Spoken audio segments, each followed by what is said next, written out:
Rosales, Coronel Suárez, Deró, Guaminí, General La Madrid, La Prida, Monte Hermoso, Patagones, Pellegrini, Puán, Saavedra, Saliqueló, Tres Arroyos, Tres Lomas, Torkins y Villarino. Estamos presentando un ciclo de 7 diálogos que inician un programa de internacionalización de nuestra cultura para el crecimiento de la producción de la región. Está dirigido a artistas emergentes, artistas de la comunidad en general y a todas las personas interesadas en acercarse al arte. Nos está acompañando hoy Gustavo Buscairol, director de Cultura de Coronel Rosales, un territorio único con humedales que favorecen la biodiversidad costera, playas increíbles como Pehuenco y su reserva natural, y la ciudad de Punta Alta, cabecera del partido. Además, tiene un carnaval con identidad propia y las famosas huellas de Darwin. Hola Gustavo, un placer.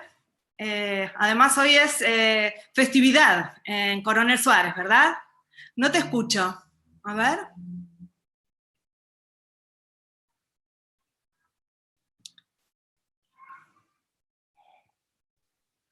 Ahí está. Hola Gustavo. Sí. Hola, buenas tardes.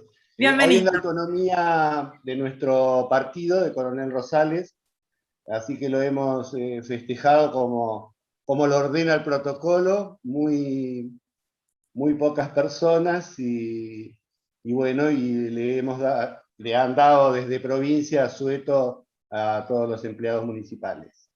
Así que han festejado el Día de la Autonomía sin trabajar. Bien, ¿y en cultura qué están trabajando? ¿Qué estás programando? Bueno, nosotros en cultura iniciamos este tiempo que me ha tocado estar en la dirección. Casi llegamos a tener 1.300 alumnos en los talleres. Veníamos de prácticamente cero en la actividad y bueno, y sumar esa cantidad de gente, que por supuesto el año pasado, el 2019, perdón, el 2020 no hicimos nada absolutamente, exceptuando algunos talleres por vía Zoom y streaming. Eso es la labor que todos hicimos. Cuando comenzamos ahora esta apertura, un poco de apertura, lo mismo, hicimos espectáculos al aire libre. Con el último que terminamos fue el del Día de la Mujer, porque después empezamos a bajar en cantidad, y bueno, entonces uno no puede elegir a las personas que van a estar. Y trabajamos muchísimo con el adolescente, con el joven, con el artista emergente, como es el tema que tratamos. Trabajamos el centro, la peatonal a cielo abierto, que tenía un mobiliario de cemento, y bueno, y que se tenía que mezclar con los bicicleteros y con los contenedores de basura para no tirar los papeles en los espacios. Con todos esos colores, unos artistas maravillosos hicieron una muestra, digo una muestra de pintura porque vamos de distintas décadas y distintos estilos, hasta llegar a la última, desde la plaza a la cuadra de Avenida Colón, que en realidad es nuestro inicio, porque las primeras construcciones, desde la base naval hacia Coronel Rosales, a Punta Alta, están desde esa primera cuadra. Así que hemos hecho un trabajo muy interesante con los artistas. Bueno, contarles un poco, no sé si vos me vas a hacer la pregunta o querés que hable un poco de los museos y del archivo. Sí, contanos. Bueno, como mayor, el museo que tenemos en años más antiguo es el Museo Histórico, que comenzó como más o menos hablamos el otro día, he comenzado yo a juntar algún elemento, ¿no? De esa manera, y después a través de los años se fue formando, y hasta tener un edificio recuperado junto con el del Museo Carlos Darwin. Habíamos obtenido de la asociación, de una asociación, Sociedad Argentina, habíamos obtenido, nos habían dado un comodato en en regalo para esta ciudad dos espacios. Por supuesto que los dos espacios fueron para poderlos hacer culturales. Uno es el Museo Carlos Darwin y otro es el Museo Histórico, que tienen una conexión entre sí, con espacios de patios y jardines hacia la parte interior del museo. En el Museo Carlos Darwin es creado en 1990, también un día como hoy, decir que hoy estaría cumpliendo años, el Museo de Ciencias Naturales, Carlos Darwin. En realidad esto comienza mucho antes. Acá justo tenemos una de las personas que va a charlar, que es su mamá y su papá tenían una colección. Una directora o secretaria en ese momento de Cultura les dice por qué no tener una colección en un museo. Y ahí comienza todo, y la señora Teresa Manera comienza a armar esta maravilla que nosotros tenemos. Lo vendo de esa manera porque es así, porque yo tengo un montón de gente que viene de afuera y queda fascinada. Por ahí estamos todo el tiempo y no lo reconocemos, pero bueno. Nosotros estamos encargados, sobre todo los que saben, ¿no? A mí me toca estar ahora con ellos, y tratar de hacer lo mejor posible, reordenar, arreglar, bueno, todo lo que esté a mi alcance desde el lugar que hoy ocupo. Tiene una gran riqueza fosilera, por supuesto. Tenemos una protección, en realidad hacemos una protección, ayudamos a la protección de las reservas y de la farola Montehermoso y de los yacimientos de la playa del Barco en Pehue. Más o menos tenemos 12 millones de años, el periodo que abarca, y bueno, así que estamos muy orgullosos del material que tenemos y de lo que le podemos ofrecer. El museo ahora, hoy en este momento, está trabajando también con un proyecto que es importantísimo, porque es un ciclo de charlas virtuales para nivel inicial, primario y secundario. Con una carta disponible, unos cuadernillos que los chicos van usando y van trabajando con la charla virtual, y recorremos el museo virtualmente. No demasiados los están haciendo, así que es como que, no te digo que somos pioneros en esto, no, quizás no sea, quizás no lo seamos, pero la verdad que poder mostrar el museo en un paseo virtual, en una charla virtual, con los chicos, es hermosísimo. Así que ellos trabajan con un cuadernillo que también están en las redes, se les entrega el cuadernillo y después hacen el trabajo de yendo al museo virtualmente.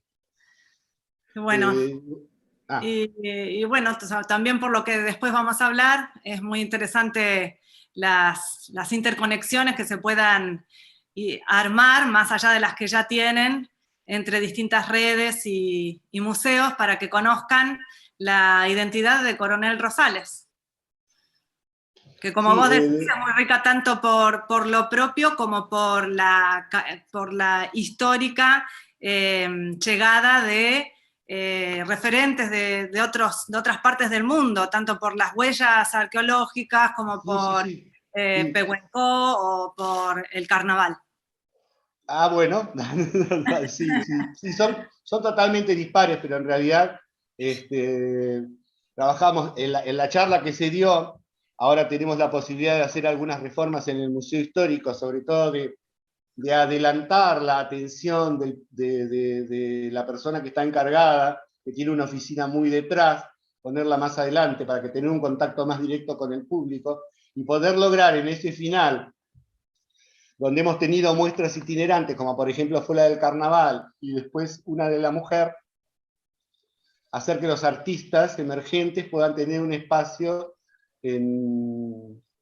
dentro del museo para sus colecciones y para que puedan empezar a trabajar y mostrar su trabajo un poco. Qué bueno, qué bueno.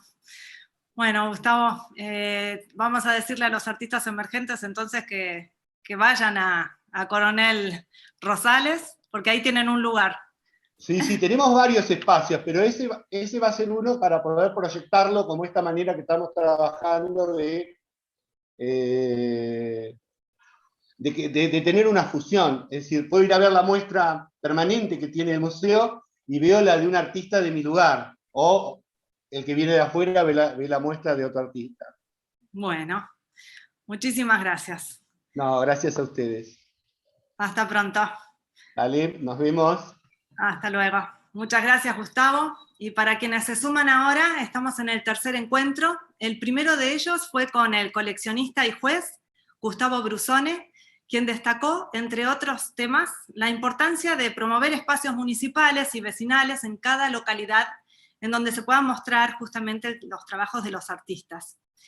En el segundo diálogo, la semana pasada, Jimena Ferreiro y Cristian Díaz, especialistas en gestión pública de la cultura, hablaron de los museos como espacios de contención y reflexionaron sobre el valor de fortalecer las identidades culturales en comunidad y en redes municipales y nacionales. Quiero hacer una mención a la pintura que me acompaña del maestro Tulio de Sagastizábal, quien realizó viajes mensuales durante años para dar clínicas a artistas emergentes en Bahía Blanca. Su participación en la escena cultural de la región comenzó en 1994, mientras se estaba gestando la creación del Museo de Arte Contemporáneo de Bahía Blanca, bajo la dirección de Andrés Duprat, y prosiguió durante los primeros años de dicha institución. En estos encuentros participaron artistas como Paola Vega, con quien estamos trabajando hoy este proyecto de arte emergente para Zona Franca, Natalia Cacciarelli, Mariela Scafati, Judith Villamayor, Ana Porchilote, Gustavo López y Josefina Swain, entre muchos otros. Hoy vamos a hablar de los nuevos desafíos en las gestiones públicas, diversidad e identidad en la programación de los museos. Para esto, nos acompañan dos intelectuales y referentes en gestión pública de la cultura, Lucía Bianco y Ezequiel Grimson. Lucía es la actual directora del Museo del Puerto de Ingeniero White. Hace más de 17 años que se desempeña en museos de la ciudad de Bahía Blanca, y Coronel Rosales como curadora, escritora, coordinadora de talleres y proyectos de participación comunitaria. Su trabajo favorece el entrecruzamiento entre distintas disciplinas como las artes visuales, ciencias sociales y la poesía. Ezequiel tiene una amplísima experiencia en gestión pública de la cultura como coordinador ejecutivo del Museo Nacional de Bellas Artes, director de Cultura de la Biblioteca Nacional Mariano Moreno de la República Argentina, director de Música y Danza de la Secretaría de Cultura de la Nación y, recientemente, como subsecretario de Políticas Culturales del Gobierno de la Provincia de Buenos Aires.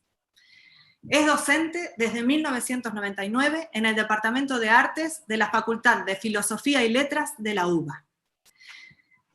Los voy a dejar entonces ahora con Lucía y Ezequiel. Antes les recuerdo que pueden hacernos preguntas por el chat y las vamos a trasladar al final del diálogo. Bienvenida Lucía, bienvenido Ezequiel. Muchas Lucía, gracias. hola. ¿Qué tal? ¿Cómo están? Ya. Bueno, Pensaba, una alegría por la invitación. Muchas gracias por la invitación. Y pensaba, Lucía, ¿qué te parece comenzar contándonos qué es el Museo del Puerto, cuál es la identidad del Museo del Puerto?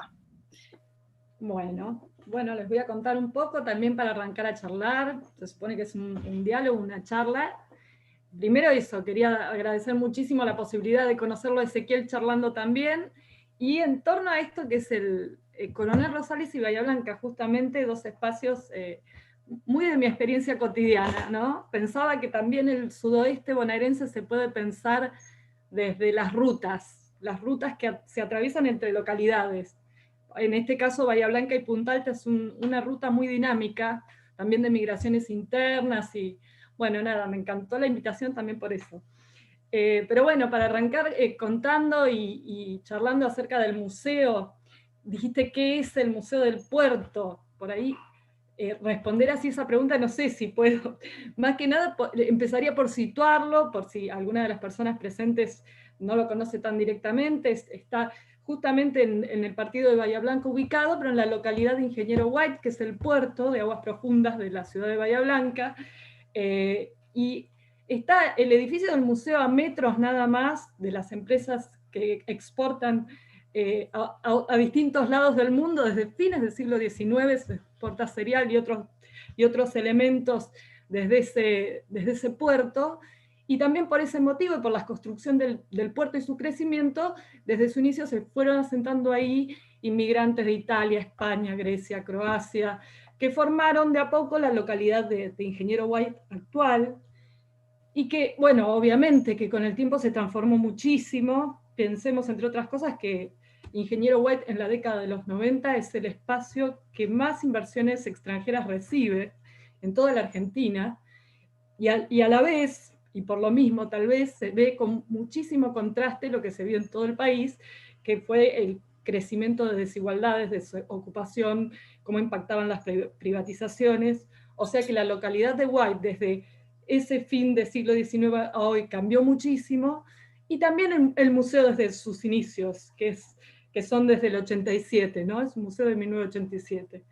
Pero se podría decir que desde hace 30 años ese es un espacio donde se da una experiencia colectiva de trabajo, que es hacer eso que llamamos museo, y que tiene que ver con pensar el presente y el pasado de una comunidad particular, las personas que viven ahí, y siempre en una relación dinámica con ese presente y ese pasado. Y yo creo que, ante todo, sosteniendo siempre un poco la pregunta por la función y el sentido de estos espacios que llamamos museos, ¿no? De algún modo, tal vez es porque interactuar continuamente con una comunidad, pensarse en relaciones a comunidad y con prácticas comunitarias, implica también dejar ciertos lugares de la certeza que se supone que el Estado o las instituciones del Estado tienen, ¿no? De ese saber desde el que se fundan, aparentemente. La interacción con una comunidad obliga a correrse de ese lugar, también para alojar preguntas nuevas, incertezas, coyunturas. Tal vez por eso desde su inicio el museo tuvo múltiples temas que aborda, no solo la vida de la inmigración ultramarina en su momento y hasta el presente, sino también los trabajos portuarios, pero también lo que excede el trabajo portuario, otros aspectos de la vida. Por ejemplo, ¿qué hace una o un huitense a la hora de la siesta? Podría preguntarse el museo. O cómo las personas de White configuran sus patios, cómo los arman, y cómo es posible saber eso. ¿Es posible saber eso preguntando, o es necesario visitar esos patios, invitar a vecinas y vecinos a que monten el propio patio del Museo del Puerto según esas lógicas, ¿no?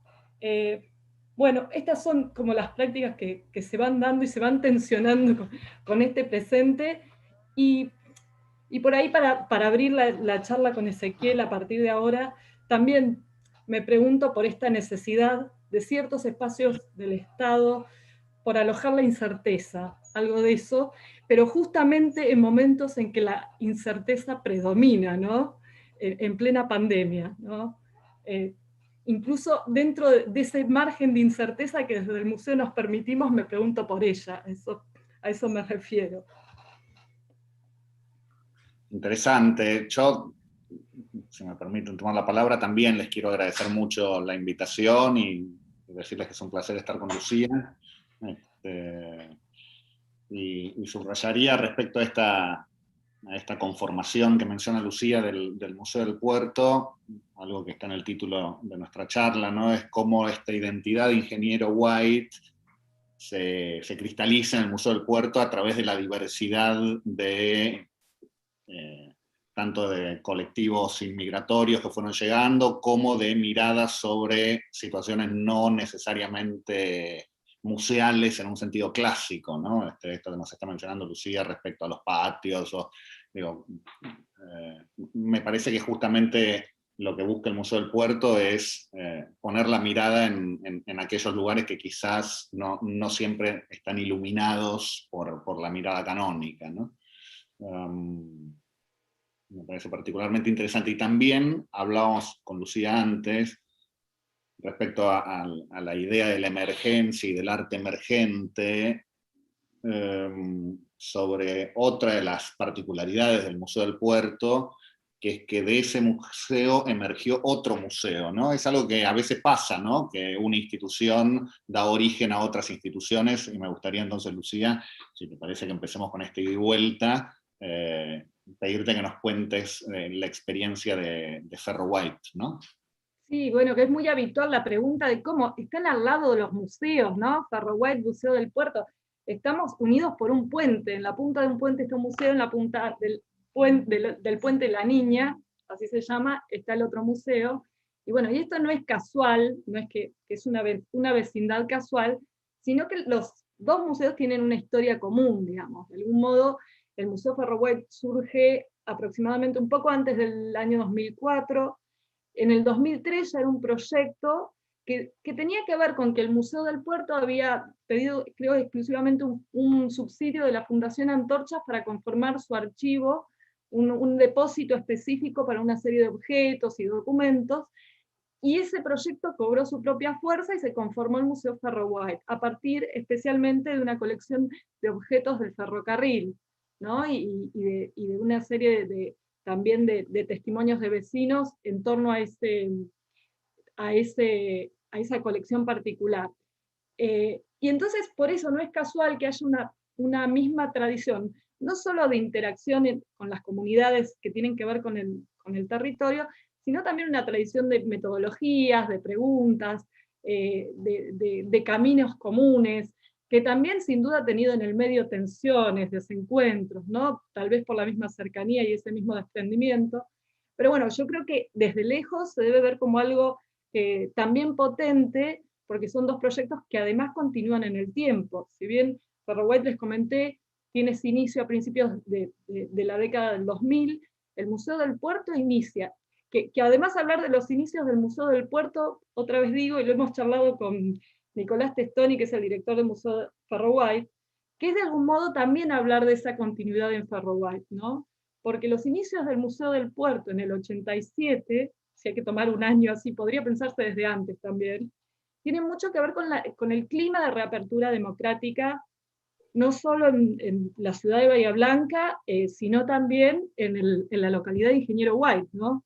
Por un lado, White en ese momento, en el 85, en ese momento de reapertura, tiene se vuelca fuertemente a reconstituir ciertos lazos comunitarios de organización, más que nada desde algunas instituciones vecinales, que tienen una larga tradición en White, pero que en ese momento se configuran en torno al centenario de Ingeniero White, que era en el 85. Entonces se empiezan a armar como mesas de trabajo vecinales, pensando ese centenario de la localidad.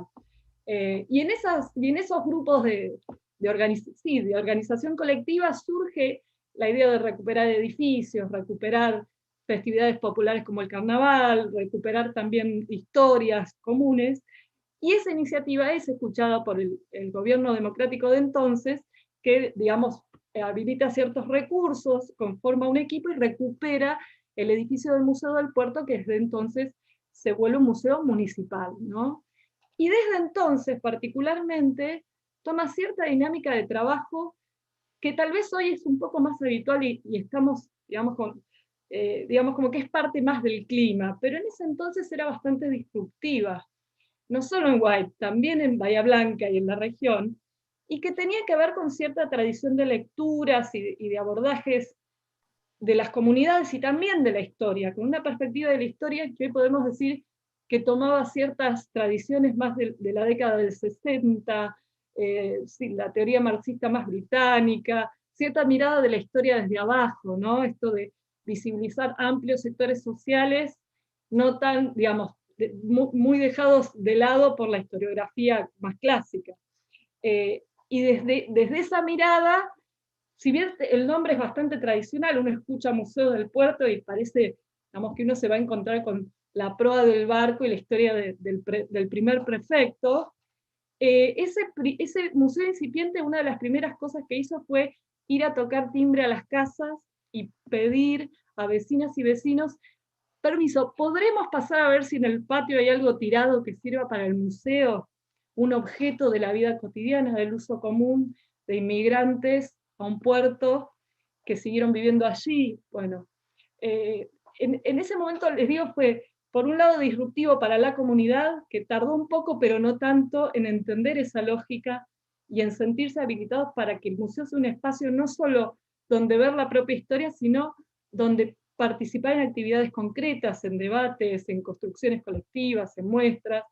Y bueno, yo creo que eso, no sé, me interesaría, Ezequiel, saber si te resuena a vos con algo de esa época, esa iniciativa que se dio acá, particularmente en Bahía Blanca.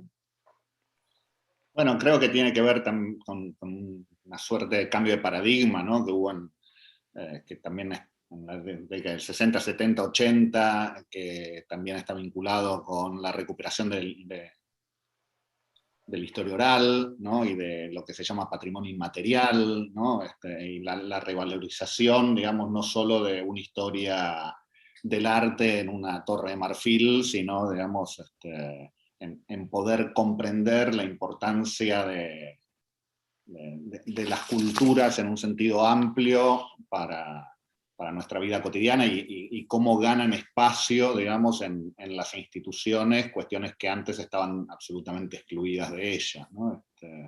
Y me parece interesante y no casual que eso ocurra en el sudoeste de la provincia. Me parece que el sudeste de la provincia tiene una potencia creadora impresionante, ¿no? O sea, los artistas del sudeste de la provincia de Buenos Aires se han destacado siempre, pero no solamente en casos individuales, sino que me parece que han sabido, a diferencia de en otros lugares, constituir instituciones, lo cual no siempre es fácil y no siempre se logra, ¿no? Entonces me parece que tanto Bahía como Ingeniero White han tenido grandes logros, ¿no? O sea, pensemos que Bahía Blanca no solo tiene su magnífico teatro, sino que ahí hay una orquesta, un coro y un ballet que dependen de la provincia de Buenos Aires, ¿no? Han logrado como ciudad de la provincia fundar ni más ni menos que las principales instituciones de la música y la danza, y asimismo, bueno, la fundación del Museo de Arte Contemporáneo fue una avanzada de vanguardia en su momento también en Bahía, y creo que en el mismo sentido se plasmó tanto el Museo del Puerto en Ingeniero White como Ferro White después como experiencia. Sí, tal cual. Sí, sí, sí. Y que esa continuidad ha sido, bueno, completamente dinámica, ¿no? No exenta de conflictos, de líos, de problemas, pero que, bueno, particularmente en el Museo del Puerto tuvo que ver con la continuidad de cierta formación interna en sus equipos, ¿no? Por más de que obviamente en 30 años las personas que pasaron por el museo cambiaron muchísimo, siempre hubo un nexo entre un grupo y otro, de algún modo, además de tensiones, que lograba cierto diálogo, cierta transmisión de saberes. Y vos mencionaste algo que me parece interesante comentar, mencionaste el tema de la historia oral, y realmente que desde sus inicios un elemento fundamental del museo es el archivo oral. Y digo fundamental porque por un lado es una base metodológica de trabajo. Hoy, por ejemplo, estos años estamos pensando en la incorporación de una sala nueva, y los primeros pasos para incorporar una sala nueva es, bueno, a quiénes tenemos que entrevistar, ¿no? ¿Cómo empezamos con esta escucha y esta relación con la comunidad también de modificación hacia el museo, que es la escucha en entrevista, por ejemplo, para conformar una sala, pero también para pensar publicaciones, investigaciones, eventos, ciclos. Siempre esa es como una base metodológica y que tiene que ver también con una perspectiva sobre la historia, porque yo hoy dije, bueno, un poco no sabemos el museo, es un museo de qué, nos podemos mantener en esa incerteza, pero sin duda es un museo que trabaja con la historia, y trabaja con la historia en el sentido de concebir la historia como un espacio de tensiones, y de tensiones que se dan en el pasado, en el presente y en el futuro también, ¿no? de tensiones y obviamente de desigualdades, porque si pone algo en escena el Museo del Puerto es ciertos sectores sociales atravesados por las desigualdades, y ahí un archivo oral en principio permite que las desigualdades, las asimetrías de la historia emerjan de algún modo, y emerjan de un modo que no sea inventar una nueva narrativa dominante para contar la historia de otro modo según estos sectores sociales, sino más bien lo que aparece con un archivo oral de más de 1100 entrevistas a estibadores, peladoras de camarón, cocineras, maestros, mujeres de la noche, trabajadoras sexuales, bueno, disidencias, etcétera, etcétera, etcétera, es un espacio múltiple de narrativas, a veces divergentes, a veces que se contradicen, a veces que sí que se pelean entre ellas, pareciera, y este espacio múltiple lo que hace tal vez es lo contrario a configurar una nueva narrativa dominante, sino de algún modo disolverse en esas propias contradicciones, ¿no? Así que me parecía interesante mencionar esa experiencia porque también, como les dije, nos atraviesa cotidianamente ese tipo de escucha. Interesante, y mencionábamos antes, justo antes de comenzar el Zoom, un texto de Ana Longoni, que también tiene que ver con los paradigmas de las épocas, que se llama ya no abolir museos, sino reinventarlos o reimaginarlos, cito de memoria, y me parece, y da como ejemplo justamente Ferro White, ¿no? Pero podría ser el Museo del Puerto perfectamente, y creo que eso tiene que ver con los paradigmas de la época, ¿no? Entonces, si bien en los 60 lo que se sentía era una necesidad de romper con la institucionalidad, que era algo como cristalizado en las tradiciones, me parece que hoy las instituciones están justamente frente al desafío de reinventarse y reimaginarse de cara al futuro, ¿no? Entonces, en ese sentido te preguntaría, Lucía, ¿cómo intervinieron como museo, como institución en este tiempo de pandemia, ¿no? ¿Cómo hicieron para, qué estrategias se dieron para estar en contacto con los diversos públicos, con todas las dificultades del presente? Sí, si hay algo que tiene que ver con el título de la charla es la pandemia, esto de nuevos desafíos, digamos, todos pensamos rápidamente en ese presente, ¿no? Que aparte todos, todas y todos y todas las instituciones se conmocionaron con esta época. En ese sentido, el museo tuvo algo, digamos, casi les diría como un golpe que tiene que ver con su propia lógica, que era de repente dejar de verse con las personas que cotidianamente entraban al museo. O sea, justamente por esta interacción continua, el museo no es solo un espacio de muestra, sino un lugar en el que muchas personas pasaban a saludar, ¿no? Pasaban a ver los objetos que formaban parte de su vida y de la vida de su familia, o, por ejemplo, el museo tiene una asociación Amigas del Museo que desde hace décadas no funcionaría exactamente como una asociación Amigas tradicional o la esperada, porque literalmente ellas estaban todos los sábados durante mucho tiempo y en el último tiempo todos los domingos participando del ciclo Cocina en el Museo, en el que la Asociación Amigas era, digamos, la columna vertebral que preparaba el chocolate, recibía a la gente, ponía lindo el lugar, para visibilizar un montón también de historias y de prácticas que tienen que ver con los archivos del museo también. Ese día a día fue como una fractura, el cerrar las puertas, ¿no? el perder ese contacto directo, también para la comunidad. Y empezaron a pasar algunas cosas que no esperábamos. Por un lado, empezó a tener un lugar muy central el teléfono, los teléfonos personales del equipo, empezó a ser un modo de comunicación, pero también el modo de continuar adelante con nuestro archivo oral. Las entrevistas del archivo oral, hasta el día de hoy, muchas de ellas se realizan telefónicamente, o sea, esa base metodológica que les decía pudo continuar. Pero por otro lado nos atravesó esta pandemia otras actividades que nos tuvimos que preguntar cómo seguir y de algún modo las modificaron. Allí estaba el taller de bordado, que bueno, también es muy largo de contar, pero es un taller ligado a ciertas prácticas del museo que tienen que ver con detectar y visibilizar ciertos saberes y prácticas que forman parte de la comunidad. Esto se ha hecho durante años, como les decía, con las prácticas de cocina, con sus transformaciones en el tiempo y con sus modificaciones en el tiempo, pero también con prácticas como la pesca artesanal, el cantar canzonetas y el cantar rock. Y en este caso, en los últimos años, trabajamos mucho con la recuperación de algunos saberes de bordado y la circulación de algunos saberes de bordado. Y esto tuvo que ver con también que el museo sea un espacio de encuentro entre generaciones. Y bueno, ahí agradezco que están mostrando algunas imágenes del taller de bordado miniatura. Y tal vez con esto de que el museo también habilite cierto lugar del saber, que no está solo, digamos, a la cabeza de la institución museo, o que tiene que ver con la figura del docente o la docente, sino que habilite un espacio para el saber popular, ¿no?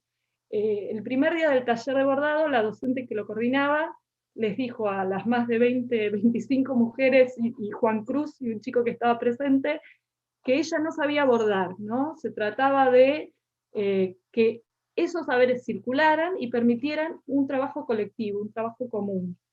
Y empezaron los cientos de bordados para conformar un mapa de Ingeniero White que se iba ideando colectivamente a medida que se bordaba, con un montón de discusiones acerca de qué cosas iban en ese mapa y por qué. Y esto fue en 2019.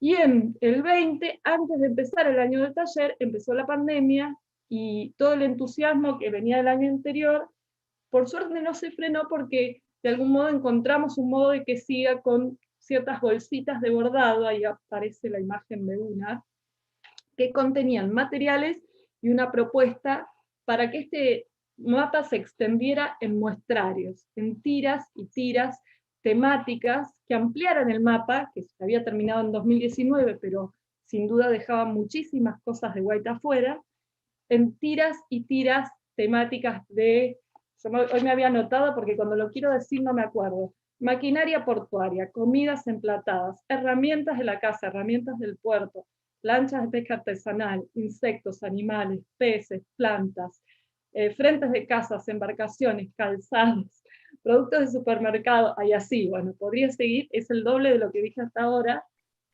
Cada uno de estos son temas de un muestrario que a veces tiene 12, 15, 20 bordados distintos, de distintas personas que bordan desde su casa, y que bordaron desde su casa durante toda la pandemia, e interactuaron a través de un grupo de WhatsApp que coordina la docente Malena Corte, que es la coordinadora. Y a través de ese WhatsApp aparecen mostrar el punto nuevo, los pequeños videos que cada una le enseña el punto a la otra. También aparecen debates sobre ciertos temas, qué elementos deberían incorporar para hablar de White. Y ahora se está probando algo nuevo, que es proponer cierto tema específico, por ejemplo, accesorios que tengan mujeres y hombres de Ingeniero White que lleven sobre el cuerpo. Entonces, se parte de la imagen de una foto de cada una de las integrantes del taller, que mandan, por ejemplo, un anillo, y eso se lleva a dibujo para luego ser bordado. O, por ejemplo, adornos de Ingeniero White, y cada una de las integrantes del taller mandan una foto del adorno que tienen en su casa para que después componga parte de esos muestrales. Yo cuento la experiencia de este taller porque fue una experiencia que en particular nos modificó también dentro del equipo y del trabajo que teníamos pensado, porque la propia lógica de la pandemia le dio otro lugar, ¿no? Le dio otra dimensión, y que no era solo la de componer un trabajo colectivo, sino la de que tenga sentido esa soledad obligada, algo de eso. Y por momentos también pasaron cosas muy que desbordaban el taller, como que sucedan cosas como el duelo de una persona que ya no iba a estar en la comunidad por COVID, y que ese nombre sea necesario bordarlo, ¿no? Y que eso se vuelva algo compartido, y que el bordado opere como algo así, como un duelo colectivo que de otro modo no se podía hacer, ¿no? Así que bueno, esa experiencia, hay otras, porque también trabajamos con otras dinámicas de distanciamiento social para que el proyecto del museo siga, pero esa creo que que arrasó, digamos, con nuestras propias lógicas, y estuvo bueno. No, me parece interesantísimo cómo, porque parte del desafío es cómo el museo sale del museo no solo en un sentido meramente virtual, sino real, ¿no? O sea, lo primero que hicieron los museos frente a la pandemia fue pasar sus colecciones digitales a la virtualidad y empezar a mostrar sus obras, pero ahí está totalmente acotada, digamos, la experiencia estética en un sentido más pleno. Me parece que la propuesta del Museo del Puerto lleva a que el museo esté realmente imbricado con la comunidad de un modo muy potente, ¿no?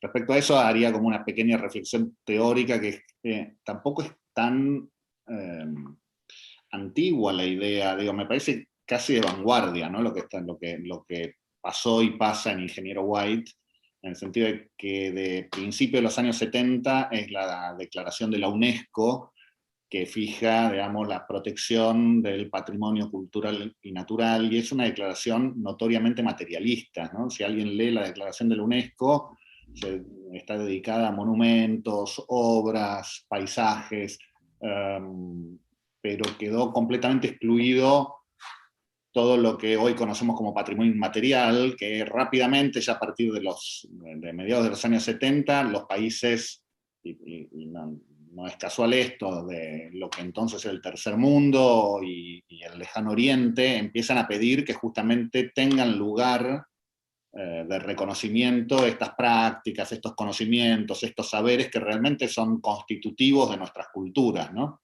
Y son cerca de 30 años de debates al interior de la UNESCO hasta que recién en el año 2003, ¿no? O sea, más de 15 años más tarde de que estuviera fundado el Museo del Puerto, la UNESCO hace la declaración para la salvaguardia del patrimonio inmaterial, ¿no? Cuando el Museo del Puerto ya estaba trabajando, digamos, esas temáticas de modo muy lúcido, me parece, ¿no? La Argentina termina por aprobar la Convención de la UNESCO del Patrimonio Inmaterial en el año 2006, ¿no? Que es también casi contemporánea a la creación de Ferro White, ¿no? Sí, yo a veces, ¿sabes qué? Me pregunto cómo impacta eso en plazos tan largos, en plazos de más de 30 y pico de años, en la propia comunidad. Muchas veces me han comentado las primeras personas que conformaban ese equipo en el 87, que los primeros momentos de acercamiento a vecinas, vecinos, por ahí tenían un montón de dificultades, desconfianzas, expectativas de que el museo mostrara, no sé, el doble apellido de alguien y cómo no está tal. Pero me pregunto, ¿qué se da específicamente en la localidad de Ingeniero White con dos museos así a lo largo de tantos años trabajando, no sé, también desde las cocinas, dando valor? Ya les digo, el museo durante décadas entrevistó a cocineras de pescado, cocineras reposteras, en torno a su saber específico. Por ahí a cada una de ellas entrevistas de 2 horas preguntando por ejemplo, ¿cuál es el rol del sonido al momento de cocinar? Un año, ese fue el proyecto del área cocina, en la que trabajé muchos años. Eran entrevistas que tal vez eran a cocineras que ya habíamos entrevistado por algún motivo, en torno a su historia de vida y de cocina específica, pero esta vez íbamos a su casa, a su cocina, a preguntarle, bueno, ¿pero qué rol tiene el sonido en tu práctica? ¿De qué modo te das cuenta de que hay que hacer algo por el sonido? ¿Cómo te acompaña la música? ¿Cómo te modifica como cocinera? Digo, esa escucha atenta, ese acompañamiento, también es algo que saben muchas y muchos vecinos de White cuando el museo lanza una convocatoria o cuando llamamos a alguno o alguna de ellas para proponerles una entrevista. Por ejemplo, uno de los últimos temas del museo de trabajo es el armado de una sala que sea la sala baño.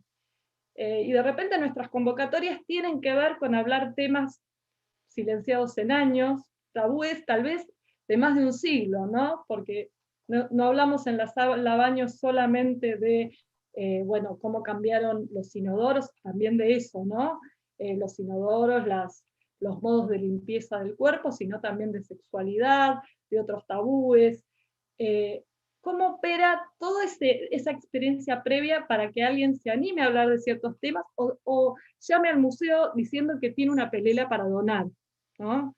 y que eso no sea, digamos, tan descabellado. Eso creo que a estos museos, todas esas experiencias acumuladas muchas veces les juega a favor. También me parece interesante cómo se conformó la colección, ¿no? Porque también siempre una colección de un museo tiene un origen bastante determinado, ¿no? Y me parece que ahí está clara esta conformación comunitaria y a través de la donación, ¿no? Y a través de la participación activa sí, de la propia comunidad, ¿no? Sí, tal cual. Y que de hecho muchas veces tenemos como la duda de si llamarla colección o no, porque es tan lejos a cierta idea de juntar en un álbum de figuritas. Tiene algo de multiplicidad, como la multiplicidad de la que les hablaba, y también tiene líneas temáticas en el tiempo, ¿no?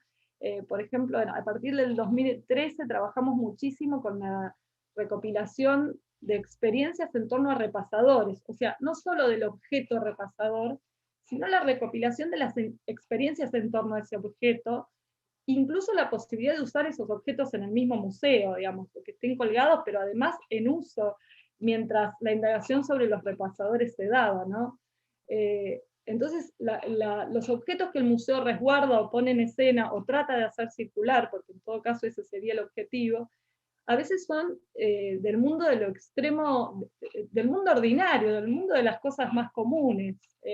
A veces nos preguntamos cómo hacer que esos objetos, por un lado, los desnaturalicemos como objetos anónimos también, ¿no? Así como decíamos, escuchar ciertas voces que no eran las voces que quedaban en cierto momento en la historiografía clásica, prestar atención a ciertos objetos, por ejemplo, un trapo de cocina, por ejemplo, un inodoro o una letrina, o un cuchillo muy gastado, o incluso tal vez el que menos se piense para un museo, un objeto que hoy está en el supermercado expuesto, y puede ser un objeto de indagación de un museo.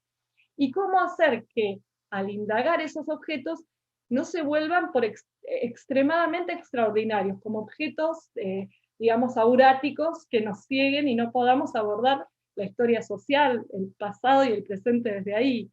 Y siempre la dinámica del museo fue trabajar con esos objetos casi de manera de extrema atención, pero volviendo esa cuestión de mirada sorprendida a ciertos niveles de lo colectivo, ¿no? A preguntarse por ese objeto en relación a la historia nacional, a la historia mundial también, a la economía, a los cambios sociales, tomando desde un vaso, una lapicera o un repasador.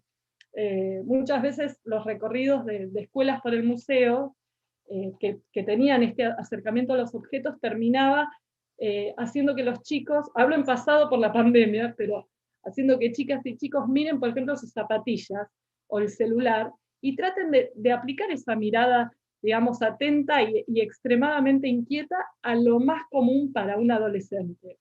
El celular, por ejemplo, ¿no? Abrirlo, ver si era importado, de dónde, por qué, dónde lo habían comprado, cómo había sido el circuito, si tenía que ver con el Mercosur que esté acá, bueno. Sí, algo de eso tiene que ver con la dinámica del museo también cotidiano. Vos hablaste, Lu, de la conformación del archivo sonoro, ¿no? de historias, de grabaciones. Yo te preguntaría cómo se puede consultar o cómo se puede uno conectar con esos materiales o cómo lo proponen ustedes. Mira, te digo, es un trabajo que tiene mucho tiempo de realización en entrevistas, pero no estuvo la atención puesta tanto en esa consulta. Ahí es donde empezamos a ver los límites también de estos propios espacios del Estado que tienen también incerteza material, ¿no? Y recién ahora estamos haciendo un proceso grande de tratar de que esos archivos se alojen en alguna nube o otro nivel de información a través del CONAR, ¿no? Que la verdad que va a ser algo interesante. Pero un proceso muy importante para el museo fue pasar los cassettes de la década del 90, que eran cientos y cientos, a digital.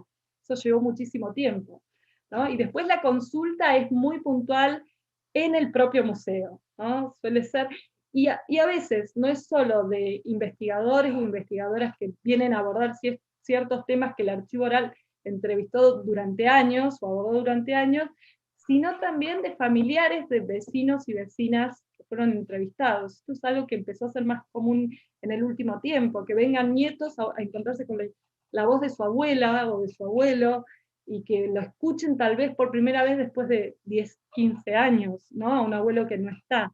También está esa dimensión en el museo siempre. Por un lado, la dimensión de la investigación o de la relación con cierto ámbito, sí, como académico y científico, y la continua demanda, que a veces es mucha más por parte de la comunidad. Porque realmente hay una parte del museo que también es un poco de la comunidad de algún modo, ¿no? Que un poco a los que trabajamos ahí nos pertenece y no nos pertenece. Hay algo de eso. Y también aprovecho a poner en duda un poco, porque uno piensa siempre, bueno, estos espacios del Estado, cómo modifican de algún modo o logran algún dimensionar aspectos de una comunidad que no han sido visibilizados, etcétera, pero también la pregunta es, ¿cómo esas comunidades modifican a los que trabajamos ahí? Digamos? Nos modifican constantemente y de manera radical. Hasta yo podría decir que cuando trabajás en el Museo del Puerto te pasa, después no podés, por ejemplo, volver a ver igual la luna. O sea, ves la luna diferente a partir de una entrevista hablando con un pescador que te contó qué significa la luna para un pescador y cómo se lee la luna para alguien que está en Riacho Azul. Bueno, eso es algo también muy profundo, que es parte de la historia de las instituciones, ¿no?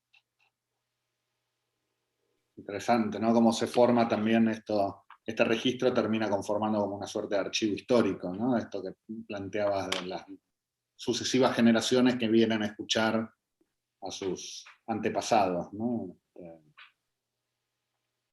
Sí, y a lo largo de tantas entrevistas que, digamos, que se podría decir que hay voces de gente muy, muy diversa del puerto también, digamos. Incluso infancias entrevistadas o entrevistas colectivas. También hacemos, por ejemplo, en el proyecto de montaje del baño, que es un proyecto interesante porque también, digamos, el museo históricamente trabajó con el tema de la cocina, con las prácticas de cocina, pero siempre, en los últimos años la pregunta era cómo el museo tiene una cocina, tiene una sala cocina, prácticas de cocina, un archivo cocina, y no tiene baño. ¿Cómo es posible esto? Además, porque los temas que visibiliza el baño son de los temas menos visibles en las narrativas de los museos, ¿no? Tiene algo de tentador eso, la oscuridad, los tabúes, las violencias, ¿no? Que puede haber en los cuerpos a lo largo de la historia. Y también porque elegir la sala baño como tema permitió que tratemos de visibilizar en las salas algo de lo que de algún modo modificó al propio equipo con la última ola de los feminismos de estos años, ¿no? Que también atravesó a toda institución y persona digamos, que tenga algo de escucha sobre ese tema. Y fue un proyecto que cuando inició lo pensamos con una entrevista colectiva, en torno al 8M en particular de hace 2 años ya, una entrevista gigante con 30 mujeres de distintas generaciones, en las que empezamos preguntando, que es un poco el formato de entrevista en torno a este tema, que también le hacemos a mujeres y hombres de más de 60, ese sería como la base de indagación de la sala baño, pero en esa ocasión empezamos preguntando por ciertos cambios de los más cotidianos en la historia de los baños, en su experiencia personal, y después fuimos avanzando en, bueno, pero ¿qué cosas haces vacías en el baño que no se podían decir? ¿Qué pasaba cuando tu cuerpo se transformaba? ¿Cómo te encontrabas con esas transformaciones? ¿Qué pasaba en las mujeres cuando llegaba la menstruación? ¿Qué pasaba cuando llegaba un embarazo no deseado? ¿No? Como una serie de preguntas que llevaban hasta temas que tal vez en años y años no se habían hablado de manera colectiva, como es el tema de las violencias en Ingeniero Ward. Para nosotros es fundamental, por eso los temas que abre la sala baño en particular, porque además es como otra pregunta de estos nuevos desafíos, que es cómo desde las instituciones del Estado pensamos los feminismos, pero más allá de las discursividades militantes que por ahí nos atraviesan a las personas que trabajamos en el equipo del museo. Digamos, pensamos los feminismos en relación a las comunidades particulares que tal vez no se identifican con esa palabra, pero a veces son las más atravesadas por las desigualdades, por las violencias, y las que más urgencias tienen de que esos sean temas cotidianos, de escucha, de debate. Bueno, en ese aprendizaje andamos, en esas preguntas. Fascinante, me parece. Yo creo que si alguien se pregunta hoy cómo se están reinventando los museos, hay que poner un foco en Ingeniero White, ¿no? Y para retomar un poquito la consigna con la que nos convocaron, vinculada a diversidad e identidad, también me parece que esta diversidad de testimonios que constituye el archivo oral, ¿no? Y esta diversidad de temáticas y miradas y perspectivas y cuestiones que toma el museo, son justamente las que brindan la identidad de Ingeniero White, ¿no? Que al ser un puerto no de ningún modo podría ser algo homogéneo, ¿no? O sea que esa identidad está justamente cifrada en estas múltiples diversidades que lo constituyen, ¿no? Sí, que siempre exceden de algún modo cualquier mirada sobre las identidades y que tengamos desde las instituciones, ¿no? Y en particular de las instituciones del Estado, o sea, podemos tener esa voluntad de estudiar, mostrar, visibilizar, hacer circular, pero digamos que la cultura popular siempre excede eso, siempre sorprende, siempre está cambiando, además, eso es lo que tiene de maravilloso, ¿no? Y que también nos obliga a transformarnos. Totalmente, totalmente.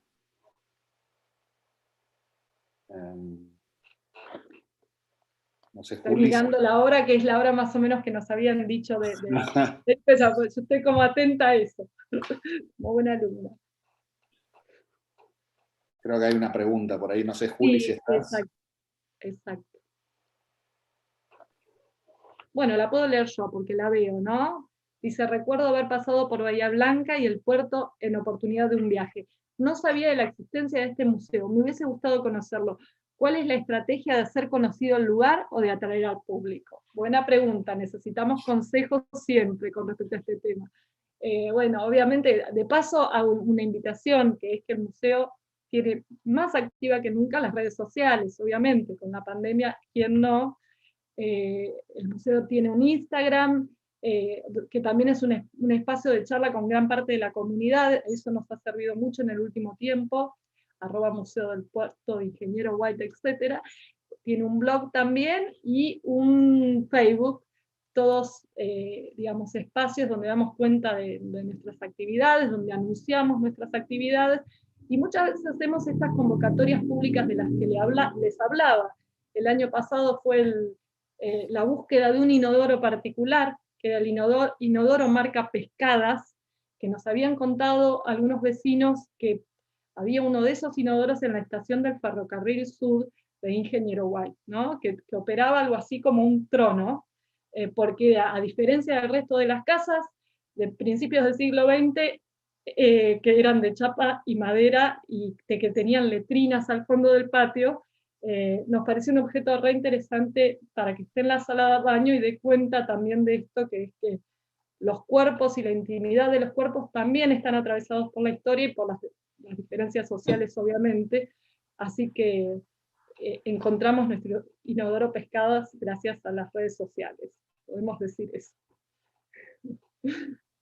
Hola, Lucía y Ezequiel.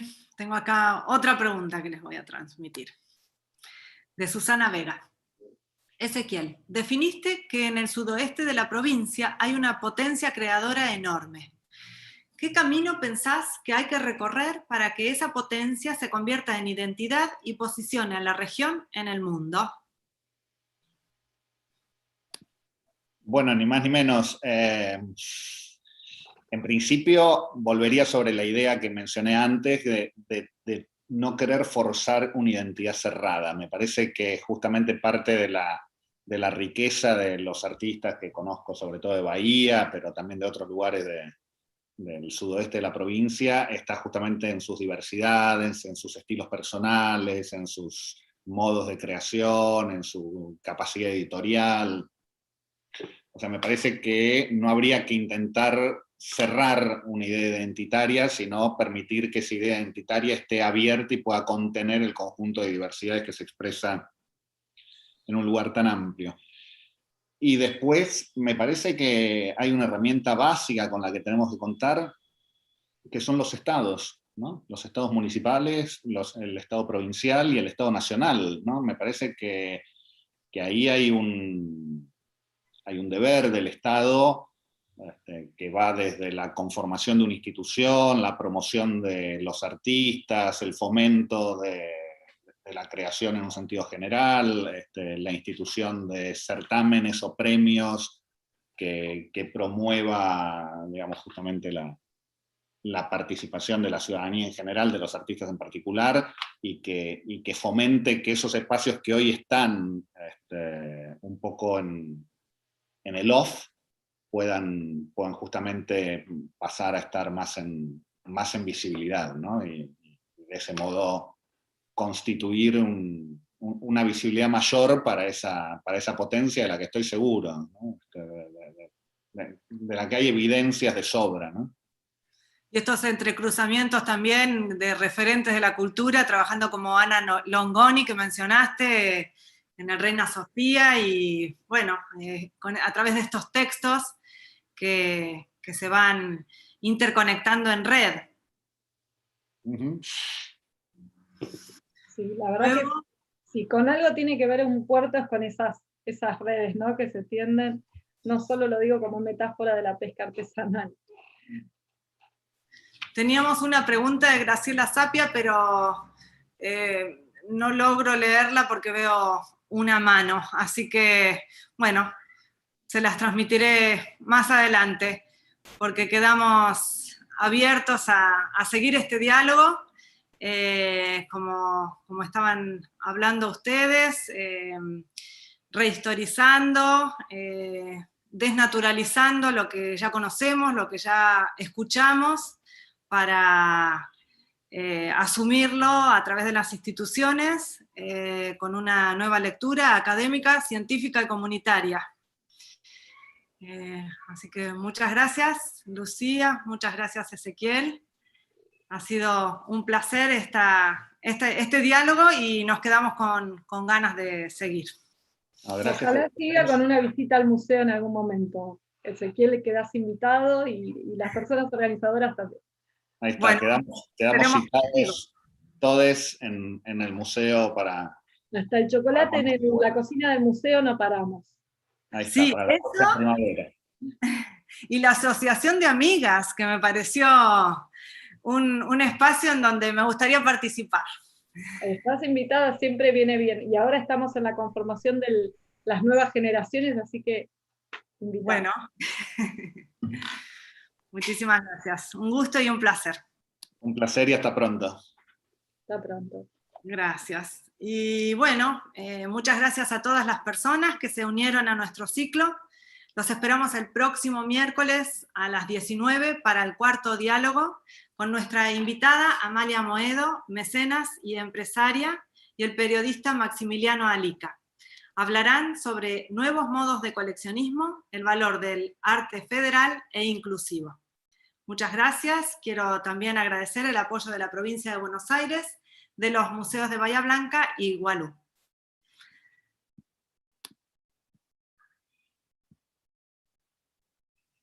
Ahí, cerramos.